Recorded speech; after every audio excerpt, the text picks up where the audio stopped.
here because I know it's a Friday in June and you could be on a patio drinking beer, but you're going to be here listening to me talk about scope creep, and I think that's pretty awesome. So, you have a team, you're doing your agile rituals, you're deploying code, when all of a sudden someone comes to you and they say, would it be hard? Don't kill me, but could we? And what follows next? Yeah, it's scope creep. All of a sudden, that finish line that you've been driving for, you're getting closer and closer, it's further away. And you got a couple choices. You can say no.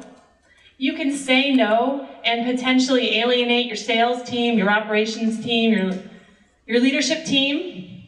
And that's a potentially career-limiting move. You can say yes.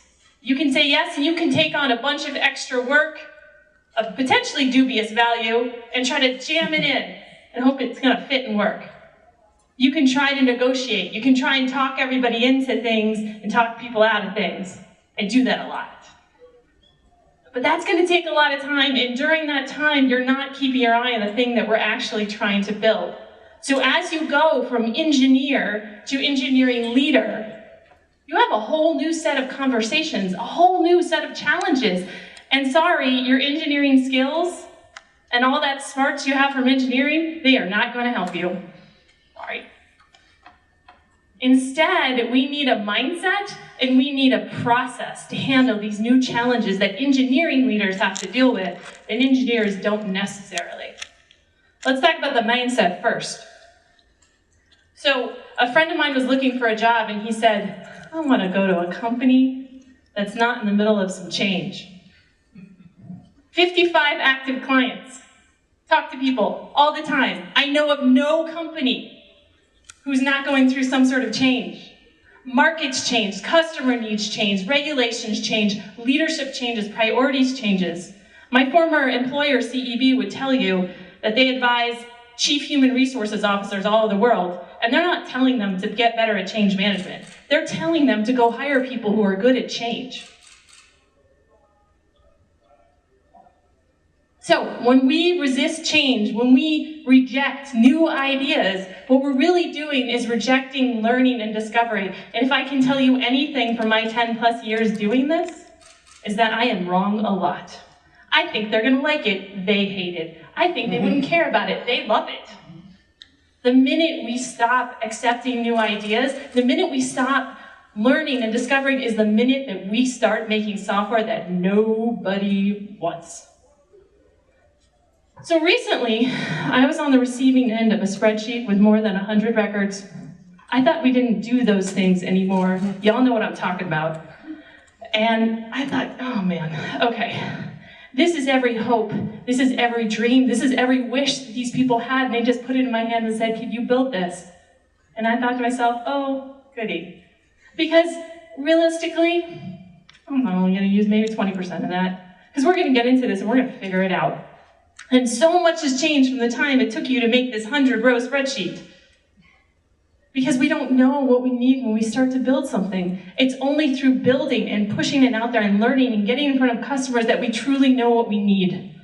And that is a scary thing for people who don't do what we do, because usually they're used to saying, you're gonna get it by this time, you're gonna get it for this price, and it's gonna do this thing.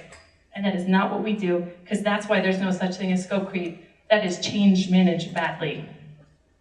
So that's the mindset. Let's talk about how you do this. And that reminds me of a client of mine who was, the dude could talk to anybody, like the most impressive salesperson. You know that type of person who could chat anybody up and sell him stuff. And he would go out and he would get all of these ideas and come back. But he didn't have a lot of money and he had to get a new product out. But he was lucky because he had a badass engineering manager and a really good product manager, and those ladies were not gonna let him mess this up. And they thanked him for it. Because a lot of times when that happens, it becomes an adversarial relationship between the team and the client, or the team and the executive stakeholder. And they did 3 simple things, and I feel kind of dumb putting it on the screen in front of a room with very smart people, because it's stupid simple. It's really hard to do though. Stupid simple. Collect the ideas, prioritize them, and make smart trade-offs. So first you gotta collect the ideas, right? We gotta, everyone's gonna have an idea, and that's a great thing. Say thank you, and then put it in the jar. Make sure the jar is, glass so they can see it, so they can know that their voice is being heard and their input has been taken. So collect them all up, but don't do anything with them. Except maybe once a week, maybe twice a month. You're gonna take all those ideas and you're gonna put them all over a table or Trello or whatever your thing is. And then you're gonna look at them and try and find the trends, and you're come up with a bunch of ideas. And then you gotta estimate those things. You gotta know what the size of it is. So usually we do t-shirt sizing, small, medium, large, extra large. And the reason why you gotta know the size of something is because you gotta know what it costs. I had a contractor of the house and he said, well, I can do this for $200 or I could do that for $2,000. I'm cheap, I took the $200. So you gotta know what the size it is. And let me tell you what's wrong with prioritization. Because I was in the offices of a major national insurance company, and they were telling me about their innovation process. And they said, yeah, we have this scorecard, but it feels like everybody cheats and games the system. You know who doesn't care about your internal politics? You know who doesn't care about your ego? Your customer. So if you're out doing customer interviews and talking to them and doing prototyping and testing and learning from them, and you bring their voice into this process, you will get to a better and faster result, because it's not about what we want, what I want, what you want, it's what's best for our customer. And I have a client who used to do a lot of prioritization with their stakeholders and try to get consensus. And through an engagement, we worked with 35 users over 33 days, 6 rounds of prototyping, and all of a sudden, they weren't thinking about, oh, well, this person wants this, and this person wants that, and this person wants this. It's like, this is what's best for these people. This is the problems that we're having. This is how we're going to solve those problems. So when you prioritize from what the customer needs, everything just gets easier and it gets better. So let's talk about the last one, which is make smart trade-offs. So imagine I have a bunch of buckets lined up here, and in those buckets are the things that I want to do in each sprint, and over there is my release. If you want something in here, you have to take something of the same relative size and put it somewhere else. Make it about math. How many story points? Make it about how many things can fit. Don't make it about the CEO versus the team, the product manager versus the engineering manager, because very quickly, if you start telling people no, you're creating an adversarial relationship. You are not solving problems together, so let's solve problems together, because that actually works. So, you want this? Great. What's coming out? What's going over here? What's going over here? So I was working with a client in EdTech, and I know someone's from edX over there, and the thing you need to know about EdTech, and specifically this client, is that it's a very prescribed sales cycle. You need to be shipping new features at a certain time of the year so you can close new business. And you can only really close new business once a year. And you also have to have another set of shipping in place because you're going to onboard a lot of new users. And this client, they had maybe 6 to 8 sprints, iterations, whatever you call it, in order to get things done. And they needed the revenue. They really needed that sales cycle to work, and they had a lot that they wanted to fit into it, and he was struggling a bit.